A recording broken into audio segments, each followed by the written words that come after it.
The night Harlem froze wasn't because of a gunshot, a street brawl, or a freestyle that cut too deep. It froze because Dame Dash stared into the camera, leaned forward like a man carrying Harlem's crown for decades, and with a face of stone declared, "My violence is lawsuits." For a man who once built an empire on fearlessness, who stood shoulder to shoulder with Jay-Z, who moved like Harlem royalty, those words felt like an earthquake. No threats of fists, no promises of bullets, just subpoenas. Paperwork as a weapon, and when you tie that line to the staggering $300 million lawsuit he filed against Camron, Harlem understood this wasn't a street fight anymore. This was a courtroom war. But Harlem saw contradictions in every sentence, because while Dame Dash dropped the heaviest legal blow Harlem had ever seen, he was also lowering his guard, apologizing to the very city that crowned him. He admitted he embarrassed Harlem. He said the feud had gone too far. He claimed he wanted to show the younger generation a better way, and yet, in the same breath, he invited 50 Cent into the mix, a man who thrives on chaos, who never misses a chance to stir conflict and turn pain into content. Peace and fire in the same sentence. Harlem asked the question no lawsuit could answer.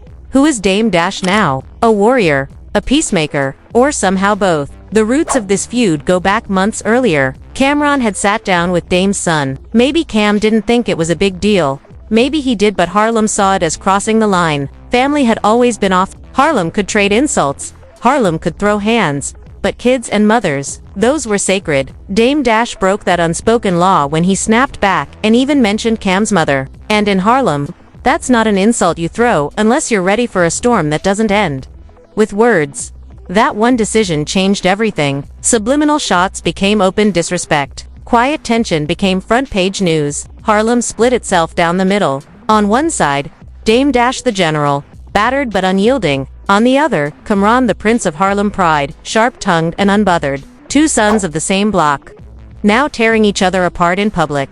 And just when it looked like the noise might settle, Camron poured gasoline on the fire with a freestyle. A few sharp bars, a slick jab at Dame, and Harlem erupted. Young fans clipped it, spreading it online with laughing emojis. Older heads shook their heads in silence, tired of seeing Harlem eat its own. Meanwhile, Dame sat alone by the water, as if waiting for Harlem itself to respond. And it did. Harlem's OGs pulled him aside, telling him straight, "Yo, this is embarrassing.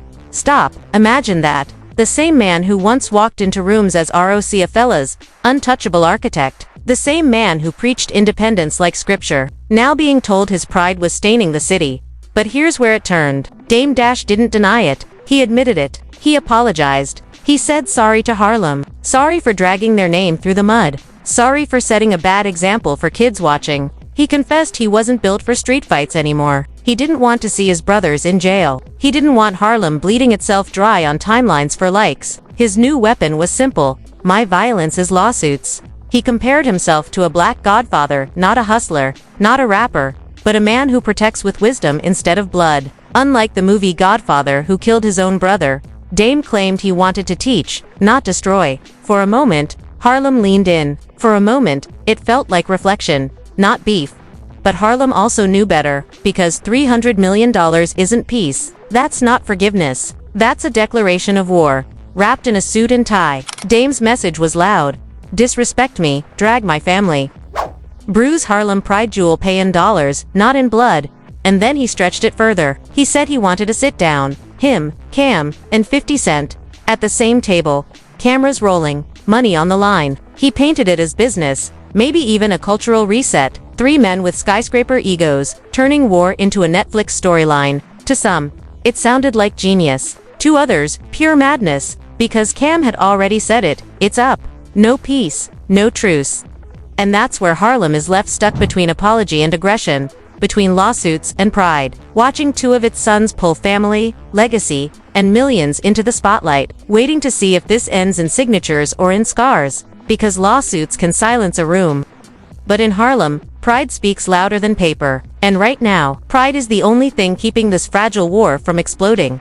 By the time Harlem woke up the next morning, it wasn't business as usual. Every block, every shop, every stoop conversation had shifted. Nobody was talking about sports. Nobody was laughing about last night's party. The only name echoing through Harlem was Dame Dash. And the only question was whether his declaration, "My violence is lawsuits," was a sign of wisdom or weakness.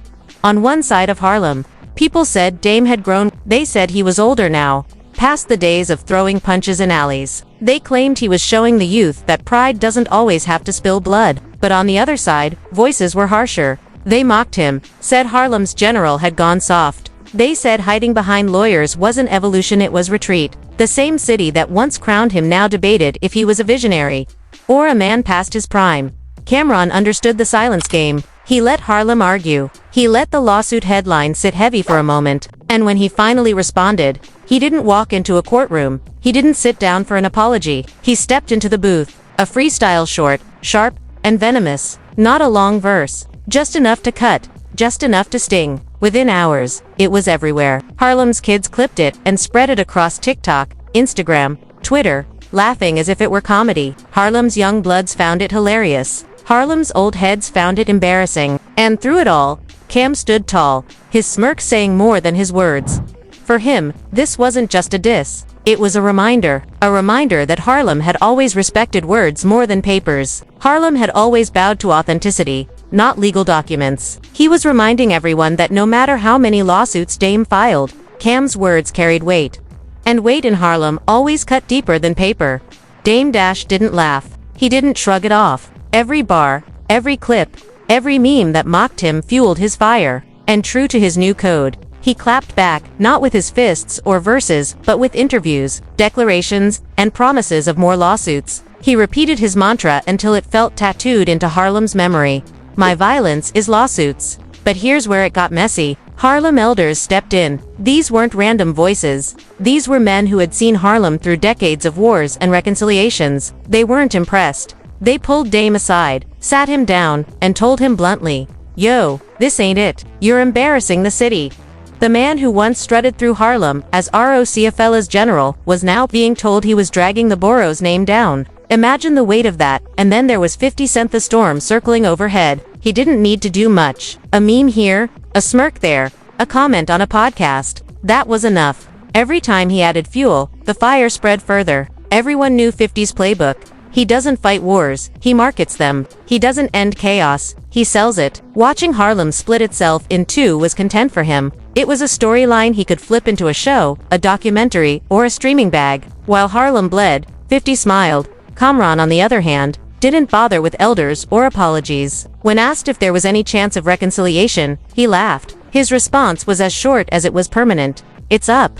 No truce. No handshake. No forgiveness. And Harlem knew better than to question it. When Cam said something was permanent, it was written in stone. So Harlem stood divided. One side saw Dame Dash as a man trying to grow, trying to change the rules of engagement. The other side saw him as a warrior hiding in courtrooms. One side saw Cam as disrespectful, dragging family into a feud that should have stayed in music. The other side saw him as Harlem's authentic son, refusing to bow, refusing to bend, even against millions. And while Harlem split, Dame Dash twisted himself into contradictions. He stood in front of cameras saying sorry, admitting he embarrassed his people. He said he wanted peace. He wanted a better example for the kids. But in the same breath, he promised never to let a single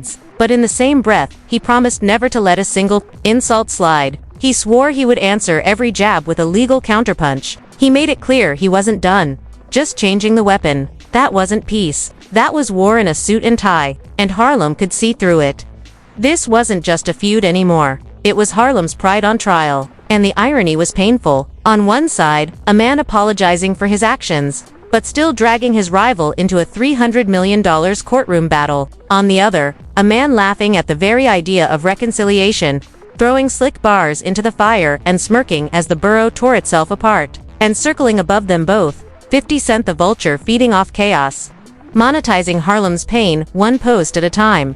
By the week's end, the mood shifted. Harlem realized this wasn't just Dame versus Cam. It was Harlem versus Harlem. A borough split down the middle. Apologies versus pride. Lawsuits versus lyrics. Reflection versus defiance. The same city that had once crowned both men now stood watching, torn and embarrassed, unsure if this was legacy being built or legacy being destroyed. And the whispers across the blocks grew louder.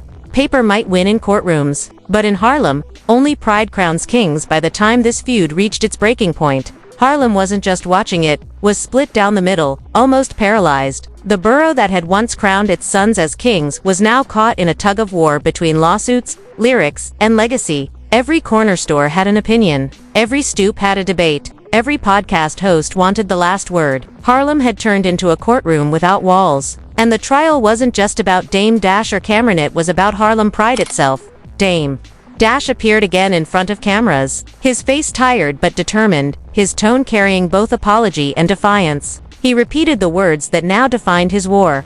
"My violence is lawsuits." He told Harlem he wasn't 20 anymore. He wasn't trying to prove himself with fists in alleys or late-night brawls. He said he didn't want his brothers behind bars. He didn't want Harlem's young bloods thinking violence was the only answer. He insisted the only weapon left in his chest was legal paperwork. He called it wisdom. He called it evolution. He called it growth. But Harlem heard something else. Harlem's heard contradiction. Because while Dame Dash talked about peace, he was the same man dragging his rival into a $300 million lawsuit. While he said he wanted to protect Harlem's image, Harlem saw itself smeared across headlines, its name trending for chaos instead of culture. While he said he wanted to guide, his every move looked like punishment. Harlem was left wondering if Dame was preaching wisdom or hiding vengeance under the mask of maturity. Camron, meanwhile, didn't flinch. He wasn't offering apologies. He wasn't seeking guidance. When cameras asked him if reconciliation was possible, his answer was cold, sharp, permanent. It's up. No truce, no peace, no handshake waiting in the shadows. To him, once family got pulled into the fire, once his mother's name was mentioned, the war was eternal. In Harlem, words like that don't fade. They live forever. And Harlem believed him. Cam's pride wasn't just personal, it was Harlem's pride, raw, unbending, carved out of scars that refused to heal. And circling around it all was 50 Cent. If Dame's contradiction was fuel, and Cam's pride was flame, then 50 was the gasoline pouring over both. He didn't need to throw verses or fists. His weapon was laughter. A meme here, a smirk there, a sly comment on Instagram. Every time 50 entered the conversation, the feud multiplied. To him, this wasn't a tragedy, it was theater. It was free promo, maybe even the setup for the next big bag. 50 Cent wasn't a bystander, he was an instigator who understood something neither Dame nor Cam wanted to admit. Harlem pain could be monetized. Harlem pride could be sold. Harlem elders tried to step in. These were men who remembered the early days when Harlem hustle meant building, not tearing down. They pulled Dame aside, told him to stop embarrassing the city. They called Cam, urging him to let go of pride for the sake of Harlem's name. But the elders' words fell into silence. Dame couldn't stop clapping back. Cam couldn't swallow his pride. And 50 had no reason to stop stirring. Harlem watched its sons ignore its fathers. The contradictions only grew louder. Dame Dash called himself a black godfather, a man teaching instead of destroying, a leader who used wisdom instead of fists. But Harlem couldn't ignore the paperwork, the headlines, the contradictions between his words and his actions. Camron refused to bow, refusing even the appearance of forgiveness. His freestyles carrying more weight in Harlem's streets than any legal document ever could. And 50 Cent, he stood above them, treating Harlem's division like his personal stage, knowing he could flip their chaos into another empire-building moment. As weeks passed, Harlem's soul felt heavier. Kids replayed Cam's disses with emotion. Us shook their heads, ashamed but powerless. Podcasts picked apart every quote like court transcripts. Even Jim Jones and Joe Budden tossed their voices into the storm, proving this wasn't just Dame and Cam anymore. This was Harlem's entire legacy bleeding in public. And here's the saddest truth. Everyone knew it. This war wasn't about who was right or wrong. It wasn't about who crossed the line first. It wasn't even about family anymore. It was about power. It was about legacy. Dame Dash was fighting to prove his name still mattered. Camron was fighting to protect Harlem's authenticity. 50 Cent was fighting to control the story, to own the last laugh. None of them were willing to bend. None of them were willing to take second place. And Harlem, caught in the middle, was the one paying the price. So when Dame Dash raised his head and called his lawsuit his final warning, Harlem didn't know how to take it. Was this really his last move? Was this growth? Or was it just another round of contradictions, dressed up as wisdom? He told the world that if anyone disrespected his name, his family, or Harlem pride, they wouldn't face his fists, they'd face his lawyers. He swore he had evolved. He swore he was done with bloodshed. He swore lawsuits were his gospel now. But Harlem isn't built on gospel. Harlem is built on pride. And pride doesn't forgive. Pride doesn't forget. Pride crowns kings, and pride buries them. So as this saga reached its climax, Harlem braced itself. Dame Dash stood as the man of contradictions, apologizing with one hand, suing with the other. Camron stood unshaken, his pride unbroken, his words sharper than court filings. 50 Cent laughed from the shadows, feeding on the chaos. Harlem elders wept. Harlem kids mocked. Harlem pride fractured. And the final question hung over every block, every podcast, every conversation. When this fragile thread of pride finally snaps, when lawsuits and freestyles are no longer enough, what will Harlem look like? Who will walk away with the crown? And who will be left standing in the ruins of a war that no lawsuit could ever truly settle? Because if history has taught Harlem anything, it's this. Paper fades, headlines disappear, but pride? Pride never dies, never dies.